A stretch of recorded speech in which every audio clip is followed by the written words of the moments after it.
ನಮ್ಮೆಲ್ಲರ ಹಿರಿಯರು, ಮಾಜಿ ಮುಖ್ಯಮಂತ್ರಿಗಳು, ಮಾಜಿ ಕೇಂದ್ರ ಸಚಿವರು, ಹಿರಿಯರಾಗಿರ್ತಕ್ಕಂಥ ನಮ್ಮೆಲ್ಲರ ಪ್ರೀತಿಯ ಡಿ.ವಿ. ಸದಾನಂದ ಗೌಡಜಿಯವರ ಜನ್ಮದಿನ. ತಮ್ಮೆಲ್ಲರ ಪರವಾಗಿ ರಾಜ್ಯ ಭಾರತೀಯ ಜನತಾ ಪಾರ್ಟಿ, ರಾಜ್ಯದ ಜನತೆಯ ಪರವೂ ಕೂಡ ಮಾನ್ಯ ಡಿ.ವಿ. ಸದಾನಂದ ಗೌಡ ಅವರಿಗೆ ಹುಟ್ಟುಹಬ್ಬದ ಶುಭಾಶಯಗಳನ್ನು ನಾನು ಕೋರ್ತಾ ಇದ್ದೇನೆ. ಈ ಸಂದರ್ಭದಲ್ಲಿ ಹಿರಿಯರಾಗಿರ್ತಕ್ಕಂಥ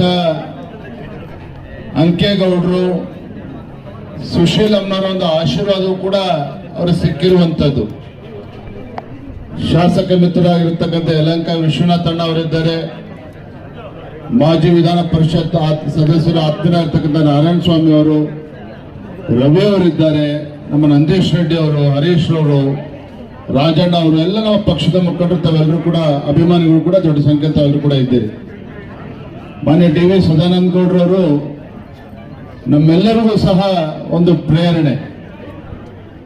ಮುಂದೆಯೂ ಸಹ ಭಾರತೀಯ ಜನತಾ ಪಾರ್ಟಿ ರಾಜ್ಯದಲ್ಲಿ ಅಧಿಕಾರಕ್ಕೆ ಬರುವ ಮುಖೇನ ರಾಜ್ಯದ ಜನರಿಗೂ ಕೂಡ ಒಳಿತಾಗಬೇಕು, ಪಕ್ಷದ ಕಾರ್ಯಕರ್ತರಿಗೂ ಕೂಡ ಒಳಿತಾಗಬೇಕು ಅನ್ನೋ ಒಂದು ಇಚ್ಛಾಶಕ್ತಿಯನ್ನ ಇಟ್ಕೊಂಡಿರ್ತಕ್ಕಂಥವ್ರು ಮೊನ್ನೆ ಡಿ.ವಿ. ಸದಾನಂದ ಗೌಡರವರು. ಮೊನ್ನೆ ದಿನ ಅವ್ರು ಭೇಟಿ ಮಾಡಿದಾಗ ಹೇಳ್ತಾ ಇದ್ರು, ವಿಜೇಂದ್ರ ಅವರ ಪಕ್ಷ ನನಗೆ ಎಲ್ಲವನ್ನೂ ಕೂಡ ಕೊಟ್ಟಿದೆ, ನನಗೆ ಯಾವುದೇ ಅಪೇಕ್ಷೆಗಳಿಲ್ಲ. ಆದ್ರೆ ಬರುವ ದಿನಗಳಲ್ಲಿ ಮತ್ತೊಮ್ಮೆ ಭಾರತೀಯ ಜನತಾ ಪಾರ್ಟಿಯ ಒಂದು ವಿಜಯ ಪತಾಕೆ ರಾಜ್ಯದಲ್ಲಿ ಹಾರಬೇಕು.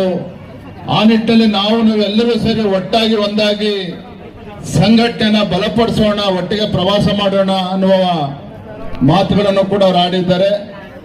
ಹಾಗಾಗಿ ಮತ್ತೊಮ್ಮೆ ಮಾನ್ಯ ಹಿರಿಯರಾಗಿರ್ತಕ್ಕಂಥ ಡಿ.ವಿ. ಸದಾನಂದ ಗೌಡರ ಒಂದು ಮಾರ್ಗದರ್ಶನ, ಅವರ ಆಶೀರ್ವಾದ, ಸಹಕಾರದೊಂದಿಗೆ ನಾವು ಎಲ್ಲರೂ ಸಹ ಒಟ್ಟಾಗಿ ಒಂದಾಗಿ ಪಕ್ಷವನ್ನು ಬಲಪಡಿಸತಕ್ಕಂಥ ನಿಟ್ಟಿನಲ್ಲಿ ಹೆಜ್ಜೆಯನ್ನ ಮುಂದೆ ಇಡೋಣ. ಬರ್ತಕ್ಕಂಥ ಜಿಬಿಎ ಚುನಾವಣೆ, ಆ ಜಿಬಿಎ ಚುನಾವಣೆಯಲ್ಲೂ ಕೂಡ ವಿಜಯ ಪತಾಕೆ ನಾರ್ತಕ್ಕಂಥ ನಿಟ್ಟಿನಲ್ಲಿ ಅವೆಲ್ಲ ಶ್ರಮವನ್ನು ಹಾಕೋಣ ಅಂತ ಹೇಳ್ತಾ, ಇವತ್ತು ಮಾನ್ಯ ಸದಾನಂದ ಗೌಡರಿಗೆ ಜನ್ಮದಿನದ ಶುಭಾಶಯ ಕೋರೋದಕ್ಕೆ ಹಿರಿಯರಾಗಿರ್ತಕ್ಕಂಥ ಶಾಸಕ ಮಿತ್ರ ಆಗಿರ್ತಕ್ಕಂಥ ಮುನ್ರಾಜಣ್ಣ ಅವರು ಕೂಡ ಬಂದಿದ್ದೆ. ಅವರು ಕೂಡ ತಮ್ಮೆಲ್ಲರ ಪರವಾಗಿ ಸ್ವಾಗತವನ್ನು ಕೋರ್ತಾ ಇದ್ದೇನೆ.